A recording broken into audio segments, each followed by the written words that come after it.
গত বছর দুর্গাপুজোর সময় সাত পাকে বাঁধা পড়েছিলেন অভিনেত্রী রূপসা চট্টোপাধ্যায় ও সায়নদীপ সরকার। সামাজিক বিয়ের মাত্র এক মাসের মধ্যেই অনুরাগীদের সুখবর দিয়েছিলেন জুটি। তাদের সামাজিক বিয়ে হয় 2024 সালে, তবে 2023 সালেই তারা আইনি বিয়ে সেরে নিয়েছিলেন। এরপর 2024-এ শিশু দিবসের দিন রূপসা তার অন্তঃসত্ত্বা হওয়ার খবর প্রকাশ্যে আনেন।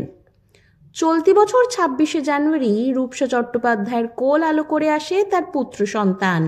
এবার অনুরাগীদের দীর্ঘ অপেক্ষার অবসান ঘটিয়ে রূপসা প্রকাশ্যে আনলেন তার ছেলের মুখ। শুধু মুখই নয়, ছেলের নামও জানিয়ে দিলেন তিনি। ছেলের কয়েকটি ছবি ও ভিডিও প্রকাশ করে অভিনেত্রী লেখেন, প্রেজেন্টিং অগ্নিদেব চট্টোপাধ্যায় সরকার। সকলকে নববর্ষের অনেক অনেক শুভেচ্ছা। অনেকের মনে প্রশ্ন জাগতেই পারে, অগ্নিদেব নামের অর্থ কি? উইকিপিডিয়া অনুসারে অগ্নিদেব শব্দের অর্থ হলো আগুনের দেবতা। কিন্তু রূপসা ও সায়নদীপ তাদের সন্তানের নাম অগ্নিদেব রাখলেন কেন? এই বিষয়ে এক সাক্ষাৎকারে রূপসা বলেন, অগ্নিদেব খুবই গম্ভীর ও রাশভারী। দেখলে বোঝা যায় এখন থেকেই সে ব্যক্তিত্বশালী, তাই ওর সঙ্গে এই নামটা মানানসই। যদিও আমরা আগে থেকেই ঠিক করে রেখেছিলাম অগ্নিদেব নামটা। আসলে ওকে দেখতে হয়েছে আমার মতো, কিন্তু ওর স্বভাব আচার আচরণ সায়নদীপের মতো। ছেলেকে সাজিয়ে গুছিয়ে সকলের সামনে আনলেন রূপসা।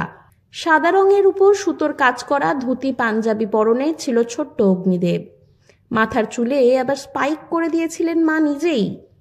সন্তান জন্মের অনেক আগে থেকেই নিয়মিত তার মাতৃত্বকালীন অভিজ্ঞতা ও নানা মুহূর্ত ভক্তদের সঙ্গে ভাগ করে নিচ্ছিলেন অভিনেত্রী।